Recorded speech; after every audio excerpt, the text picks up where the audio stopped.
नमस्कार, news capital express में आपका स्वागत है। बुलेटिन की शुरुआत करते हैं खास खबरों के साथ। जबलपुर में रिश्ते को तार-तार करने वाली घटना सामने आई है, जहां पर दो भाइयों ने अपनी बहन के साथ दुराचार किया। दुराचार करने के बाद आरोपियों ने पीड़िता के साथ मारपीट भी की। मारपीट के बाद गंभीर रूप से घायल पीड़िता का अस्पताल में किया जा रहा है इलाज। के दौरान पीड़िता की मौत हो गई। पीड़िता की मौत के बाद सामान्य मौत समझकर पुलिस ने उसका पोस्टमार्टम कराकर पीड़िता के शव को परिजनों को सौंप दिया गया। परिजनों ने पीड़िता के शव को मुक्तिधाम रांची में दफनाया गया। शव को दफनाने के बाद मृतका के पिता मुंबई से आने के बाद स्थानीय पुलिस में जाकर शिकायत दर्ज कराई। उसके भतीजे ने पीड़िता के साथ बलात्कार कर उसके साथ मारपीट की थी, जिसकी इलाज के दौरान मौत हो गई। मृतका के पिता ने पुलिस को भी बताया कि आरोपी आकाश और सूरज उसके भतीजे हैं। मृतका के पति ने पुलिस को ये बताया कि सूरज अपनी दादी के साथ भी दुराचार किया है।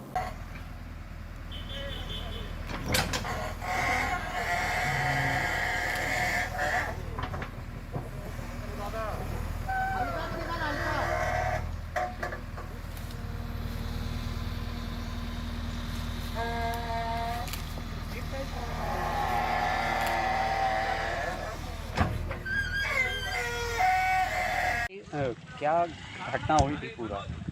सर, घटना के बारे में मुझे कुछ नहीं पता है। मेरे पास 7 बजे फ़ोन आया कि अंजलि ख़त्म हो गई है। मैं बोली कौन अंजलि कहाँ ख़त्म हुई है? तो बोले कि मैं शॉर्ट में हो गई एकदम से। पहले अंजलि बॉम्बे में रहती तो कैसे ख़त्म हो गई है? यानी मुझे भी लगा कि वो इतनी अच्छी लड़की ख़त्म कैसे हुई।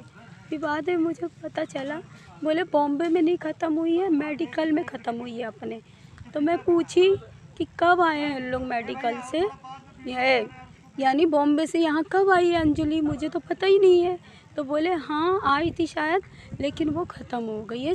मेरी जो बड़ी मम्मी है ना, उनने किसी के हाथ फ़ोन करके जो मामी है उनको बताई थी। तो मैं बोली अच्छा ठीक है मामी, हम लोग हॉस्पिटल आ रहे हैं। फिर हम लोग हॉस्पिटल गए तो देखे ये ख़त्म हो चुकी थी।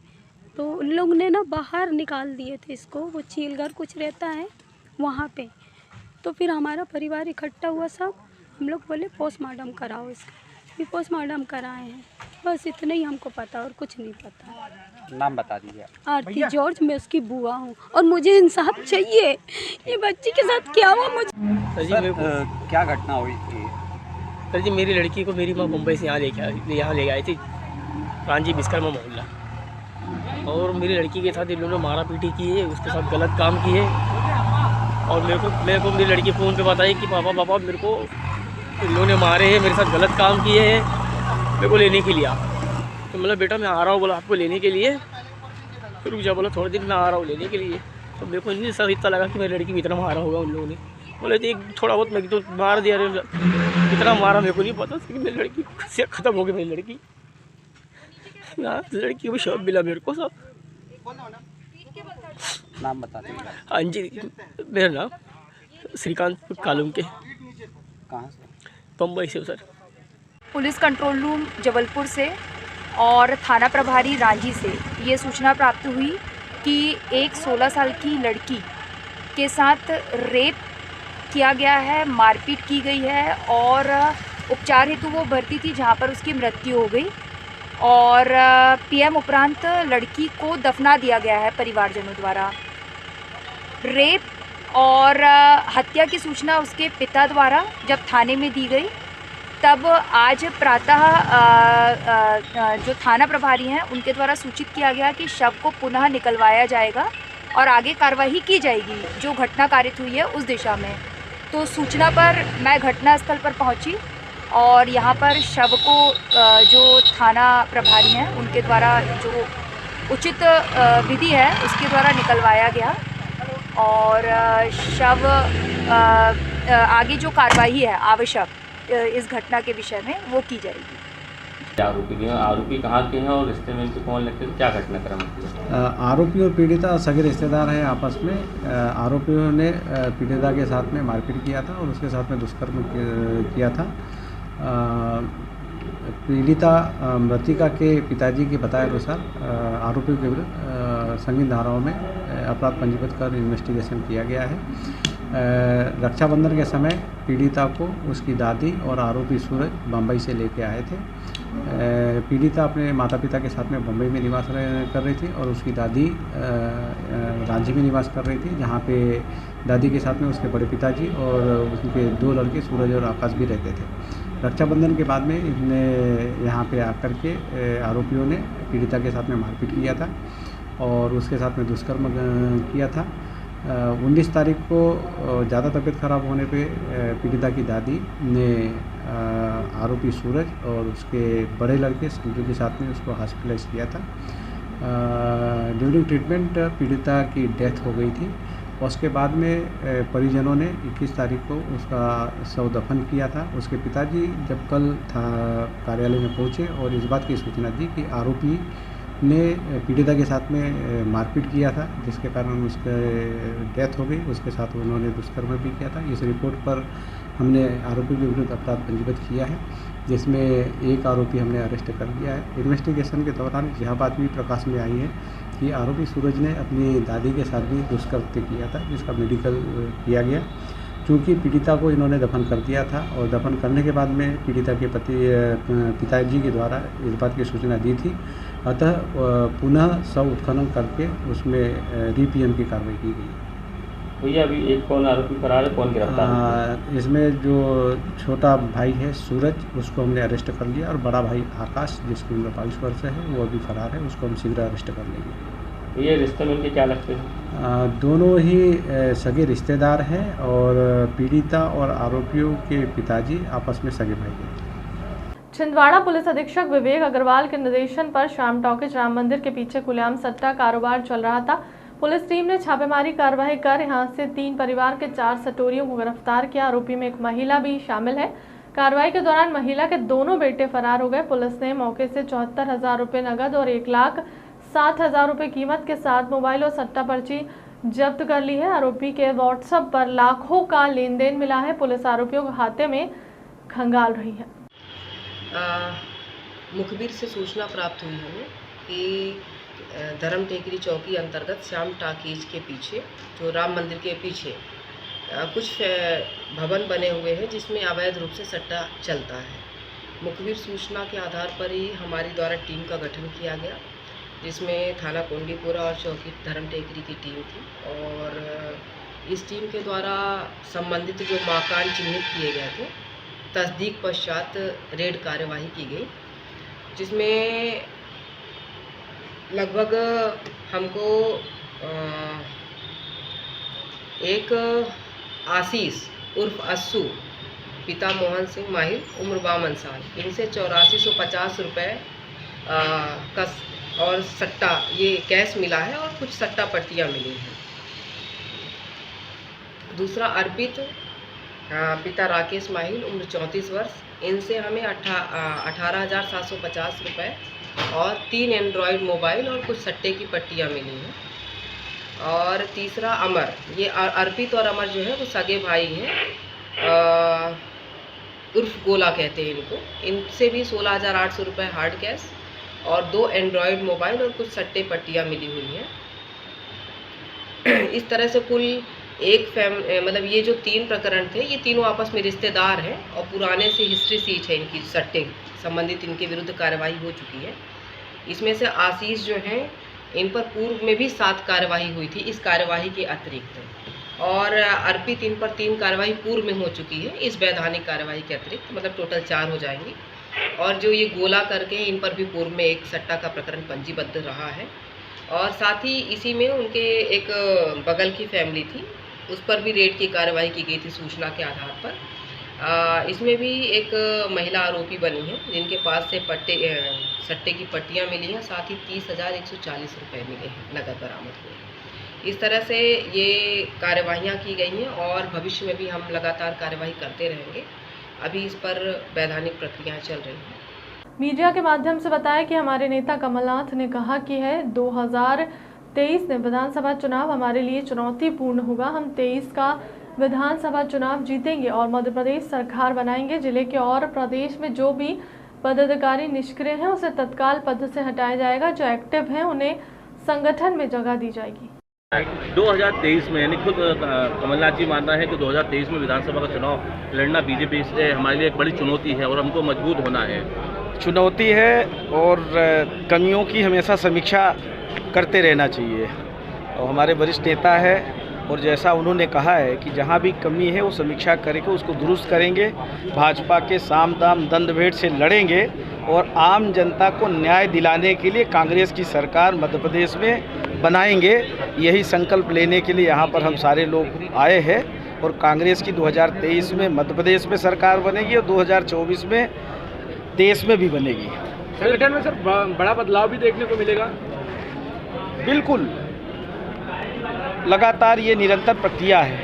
अगर कोई निष्क्रिय है तो सक्रिय व्यक्ति को आगे करना और 2 साल 3 साल में रिन्यूअल होता रहता है। ये अभी संगठन के चुनाव का भी प्रोसेस चल रहा है तो स्वाभाविक रूप से बहुत सारा परिवर्तन भी दिखाई देगा। तो सर क्या लगता है कि जो जिला अध्यक्ष काम नहीं कर रहे हैं, क्योंकि बड़ी चुनौती है संगठन को खड़ा भी करना जिले में, तो क्या ऐसे जिला अध्यक्ष निष्क्रिय हैं उनको बदला जाएगा सर? क्या जो भी निष्क्रिय है, चाहे जिले के पदाधिकारी हो, प्रदेश के पदाधिकारी हो या किसी को अलग से प्रभार दे के रखा है, जो भी काम नहीं करेगा तो संगठन के मुखिया प्रभारी को ये अधिकार है सेक्टर मंडलम बूथ कमेटी से लेके जिला और प्रदेश के स्तर तक के पदाधिकारियों को भी बदलने का। और ये पहले भी होता रहा है। ये संगठन की मजबूती के लिए, कांग्रेस पार्टी की मजबूती के लिए, कांग्रेस पार्टी की नीति रीति को जन जन तक पहुंचाने के लिए और भारतीय जनता पार्टी की सरकार की जो असफलताएं हैं, जो विफलताएं हैं, उसको जन जन तक पहुंचाने के लिए संगठन को पूरी मुस्तैदी के साथ मजबूत करके जनता के बीच में जाएंगे। गृह मंत्री नरोत्तम मिश्रा। बुजुर्ग कांग्रेस में कमलनाथ ने आज जोश भर दिया। कांतिलाल भूरिया, पूर्व केंद्र मंत्री कांतिलाल भूरिया ने भी माना बुजुर्ग कांग्रेस के मुकाबले बाल कांग्रेस से ज्यादा उत्साह। 2023 में कांग्रेस एकजुट होकर चुनाव लड़ेगी। बिल्कुल, जिला अध्यक्ष को भी मैंने कहा है कि अपने अपने जिले में दौरा करें, गांव में बूथ वाइज हर जगह जाके जहाँ लोगों को कार्यकर्ता जो घर बैठे हैं उनको निकालें और उनको जो बुजुर्ग हैं कांग्रेसी उनको भी सम्मान दें। ये सारी चीजें हैं जो एक मिली है। संगठन के बड़े बदलाव के संकेत बदलने की बात नहीं है। अभी और कैसे कसावट लाई जाए, कैसे बना जिला अध्यक्ष और यूथ मांग रहे हैं और सबको पॉइंट टू पॉइंट उनको काम करने का तरीका बताया है। तो इस हिसाब से कार्यकर्ता अपने क्षेत्र में, अपने विधायक अपने क्षेत्र में, एमपी अपने क्षेत्र में किस तरह से काम करें, वो सब काम करने का अपने गुरु मंत्र दिया है। उस मंत्र के अनुसार ही हम लोग संगठन को मजबूत कर सकते हैं, क्योंकि हमारे सामने 2022-23 का इलेक्शन है। उसको कैसे पार लगाए और कैसे जीत करके दिल्ली और भोपाल की सरकार, मध्य प्रदेश सरकार बनाए, इस बात को लेकर एक गंभीर मंत्रणा चल रही है। कमलनाथ जी ने ये भी कहा कि कांग्रेस से ज्यादा बाल कांग्रेस में उत्साह है। बिल्कुल, जो अच्छा काम करेगा उसकी तारीफ तो करेंगे। बाल कांग्रेस की बात की उन्होंने, यूथ कांग्रेस की बात की है और संगठन को मतलब और कैसे मजबूत किया जाए, जिले वाइज और जिला अध्यक्ष को कैसे मजबूत किया जाए, वो सारे उन्होंने अपने तरीके से समझाइश दी है। तो उस मुताबिक हम लोग काम करेंगे, करवाएंगे। संगठन में बदलाव होगा, मजबूती के साथ अपना काम करने के लिए उन्होंने निर्देश दिया है। तो निश्चित ही हमारा संगठन के सभी पदाधिकारी और जिला अध्यक्ष और सब काम करेंगे, ये हमें पूरी विश्वास है। आपको लगता है स्पष्ट कहा है कि पद पर नहीं रहना है, बाद में धोखा मत देना। नहीं, जो भी कहा, अगर किसी कारणवश पारिवारिक कारण हो सकता है या कोई मैंने एज के हिसाब से या बीमारी हिसाब से कोई परेशानी है तो छोड़ सकता है और दूसरा अध्यक्ष का नाम प्रपोज करें, ये उन्होंने कहा है। धोखा मत देना, बाद में धोखा मत देना। ठीक है। 304 करोड़ के कारम डैम टूटने की जांच रिपोर्ट पर जल संसाधन मंत्री तुलसी सिलावट का बयान। जो भी दोषी है उनके खिलाफ कड़ी कार्रवाई की जाएगी। अब तक ब्लैक लिस्ट की कार्रवाई की गई है, आगे कानूनी कार्रवाई पर दोषियों को जेल भेजा जाएगा। मुख्यमंत्री के पूरे एक एक पल के संज्ञान में मैं आपको फिर कह रहा हूँ, विशेषज्ञ की रिपोर्ट आने के बाद जो रिपोर्ट आएगी उस पर कड़ी से कड़ी कार्रवाई हम करेंगे। जो दोषी को कोई भी नहीं छोड़ा जाएगा, चाहे वो ठेकेदार हो चाहे अधिकारी। कमलनाथ जी कह रहे हैं कि भ्रष्टाचार का डैम बनाया था बीजेपी ने, इसलिए फूट गया, वो मुआवजा कब देंगे? एक बात सुनो, यही तो उनको मैं भ्रम दूर करना चाह रहा हूँ कि कोई भी मध्य प्रदेश में नई डैम फूटा, ये बात निराधार और असत्य है। जो कारण डैम की जो आप बोल रहे हो कि डैम फूट गया, मैं आपसे पूछता हूँ, आपके माध्यम से पूरे मध्य प्रदेश के और धार जिले के सभी भाई और बहनों से अनुरोध करता हूँ, जो निर्माणाधीन डैम था उसको हमने लेफ्ट और राइट से चैनल बनाकर जो कि पानी का निकास करना था, छोटी नहरें कट किया था, उसके माध्यम से हमने पानी निकाला। पहला संकल्प हमारे मध्य प्रदेश के मुख्यमंत्री का था, कोई भी जनहानि नहीं हो, कोई भी पशु हानि नहीं हो। इसमें हमारी रणनीति सफल हुई। हर तकनीकी के उनके दिशा निर्देश में मैं सोचता हूं कि इस आपदा कमेटी मुख्यमंत्री जी के नेतृत्व में मैं कहता हूं कि सबसे सर्वश्रेष्ठ नीति अपनाई गई। कोई भी जनहानि नहीं हुई, कोई भी जो 18 गांव थे, मैं आपको बता दूं, एक भी पशु हानि भी नहीं हुई। ये संकल्प हमारा पहली प्राथमिकता आम नागरिक की सुरक्षा और रक्षा था, उसमें हम सफल हुए। और मैं फिर कह रहा हूँ, कारण डैम निर्माणाधीन था, कोई डैम नहीं फूटा। ये आरोप बेबुनियाद, गलत और असत्य है। मैं इसकी जितनी भी इसमें कोई सत्यता कहीं भी नहीं। रिपोर्ट में 210 दिन का काम 90 दिन में निपटाया गया, ये कहा जा रहा है। रिपोर्ट में अभी एक बात सुनो, जांच रिपोर्ट आ जाने दो मेरे भाई। मैंने कहा ना कि एक एक शब्द पे जो भी कार्रवाई हम करेंगे उसमें कई चूक होगी, उसको छोड़ेंगे। कानूनी कार्रवाई होगी क्योंकि ब्लैक लिस्ट की कार्रवाई, ब्लैक लिस्ट भी की जाएगी, कानूनी कार्रवाई की जाएगी और दोषी को जेल जाना भेजना पड़ा तो वो भी भेजेंगे। जबलपुर के चरगवा थाना प्रभारी विनोद पाठक और 3 आरक्षक पर प्राण घातक हमला हुआ। घटना में विनोद पाठक को गंभीर चोट आई, जिन्हें इलाज के लिए जबलपुर के लिए निजी अस्पताल में भर्ती करवाया गया। वहीं थाना प्रभारी की शिकायत पर कटनी जिले के सलीमनाबाद थाने में पहुंच अज्ञात हमलावरों के खिलाफ शिकायत दर्ज कराई। जानकारी के मुताबिक पुलिस ने एक आरोपी को हिरासत में ले लिया, जबकि अन्य की तलाश की जा रही है। जानकारी के मुताबिक 22 अगस्त की देर रात चरगवा थाने के बिजोरी गांव में स्थित आइसर ट्रैक्टर की एजेंसी, जो कि सचिन सोनी की है, वहां से अज्ञात चोरों ने शटर काटकर एक ट्रैक्टर चुरा लिया। ट्रैक्टर एजेंसी संचालक सतीश सोनी शिकायत पर पुलिस ने अज्ञात चोरों की तलाश शुरू कर दी। दौरान पुलिस को पता चला कि चोर की लोकेशन पर नागर के पास में है। सूचना के आधार पर थाना प्रभारी विनोद पाठक अपने 3 आरक्षक और एजेंसी संचालक सचिन सोनी के साथ मौके के लिए रवाना हुए। ये दिनांक 23 अगस्त को लगभग दोपहर 2 बजे थाना चरगवा में आवेदक सजल सोनी द्वारा सूचना दी गई कि उनकी जो बिजौरी मेन रोड पर स्थित आइशर ट्रैक्टर कंपनी की डीलरशिप है, वहाँ से एक आइशर ट्रैक्टर कीमती लगभग 6,28,000 रुपये बीती रात को शटर काटकर दुकान का चोरी कर लिया गया है अज्ञात आरोपियों द्वारा। तो इसमें जब चरगवा थाने द्वारा छानबीन की गई तो इसमें एक संदेही गुलशन पटेल, उम्र लगभग 25-26 वर्ष, उनका नाम आया।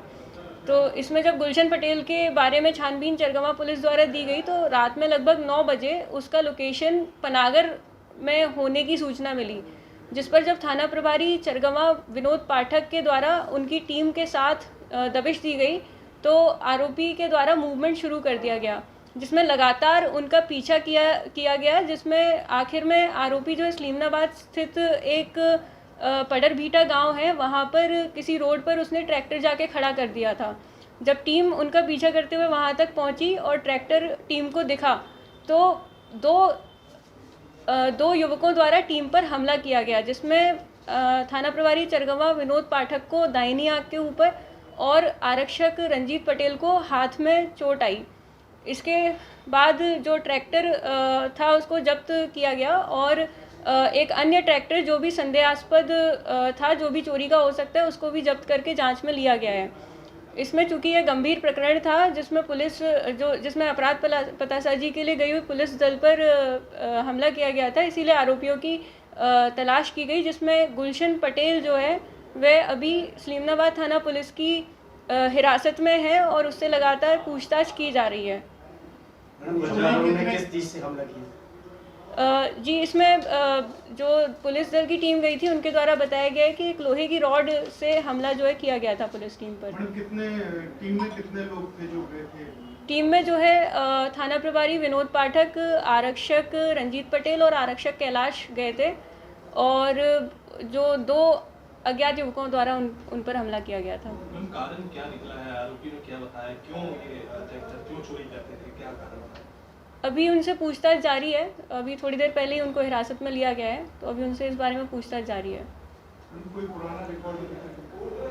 उनका रिकॉर्ड भी चेक कराया जा रहा है और उन पर कठोर से कठोर कार्रवाई की जाएगी। जबलपुर के भ्रष्ट आरटीओ अधिकारी संतोष पाल और उनकी पत्नी रेखा पाल के निवास पर पिछले दिनों ईओडब्ल्यू ने छापा मारकर करोड़ों की संपत्ति का खुलासा किया।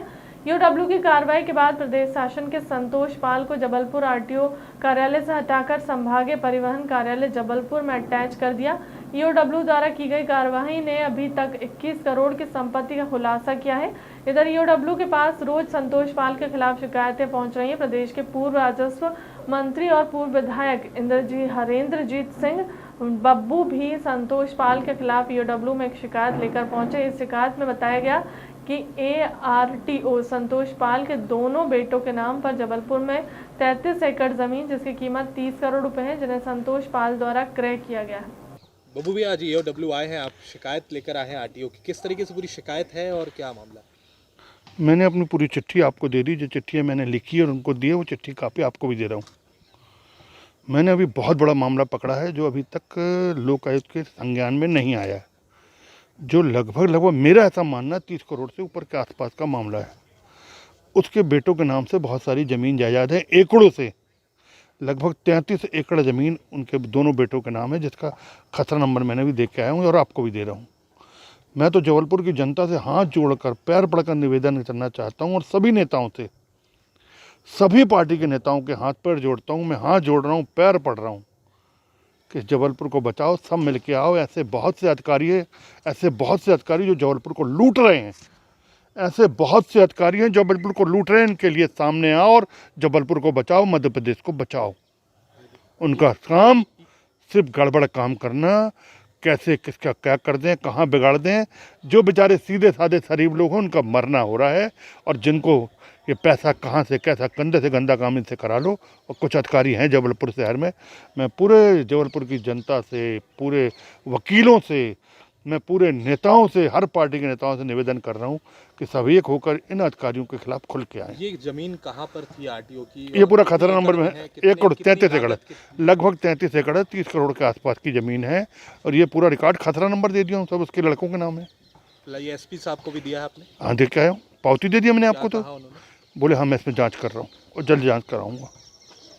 मध्य प्रदेश में एक बार फिर आदिवासी मुख्यमंत्री की उठी मांग। क्रांति जनशक्ति पार्टी ने आगामी 2023 के चुनाव को लेकर एक महत्वपूर्ण बैठक आयोजित करी और उनकी राजनीतिक पार्टी से आदिवासी मुख्यमंत्री की मांग करते हुए क्रांति जनशक्ति पार्टी के मुख्यमंत्री होने पर आदिवासियों पर हो रहे अत्याचारों पर अंकुश लगाया जा सकता है। देखिए हाथ रिपोर्ट। जी महोदय, आपका परिचय? मैं गुलजार सिंह मकाम। आज मुझे राष्ट्रीय अध्यक्ष के पद पर हमारे पदाधिकारी कार्यकर्ताओं ने चुना है हमारी क्रांति जनशक्ति पार्टी से। मतलब क्या प्रमुख उद्देश्य है आज इस प्रेस कॉन्फ्रेंस का? एक प्रमुख उद्देश्य एक तो पार्टी की का उद्घाटन। भाई हटके हम बात क्यों कर रहे हैं? ढेर सारी पार्टियाँ, 2300-2400 पार्टियाँ देश में, मध्य प्रदेश में भी सैकड़ों रजिस्टर्ड पार्टी हैं। इसके बावजूद भी हमको आना पड़ा। क्यों आना पड़ा? तो उसके पीछे ये है कि एक मध्य प्रदेश में एक तीसरी ताकत बनने की स्थिति में आ रही थी। 2003 तक एक गोंडवाना नाम की पार्टी के नाम से तीसरी ताकत स्थापित होने की स्थिति में आ रही थी। लेकिन गोंडवाना समग्र क्रांति आंदोलन की जो इकाई थी, कौन राजनीतिक इकाई थी? गोंडवाना गणतंत्र पार्टी।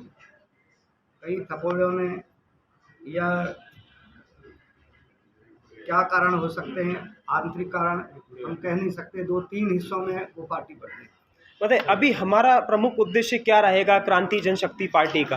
प्रमुख उद्देश्य है कि मध्य प्रदेश में आज तक तत्कालीन सरकारें और अब की सरकारें, इन लोगों ने राज्यसभा बनाया, राज्यपाल बनाया, निगम और मंडलों का अध्यक्ष बनाया, आज तो राष्ट्रपति भी बना दिए।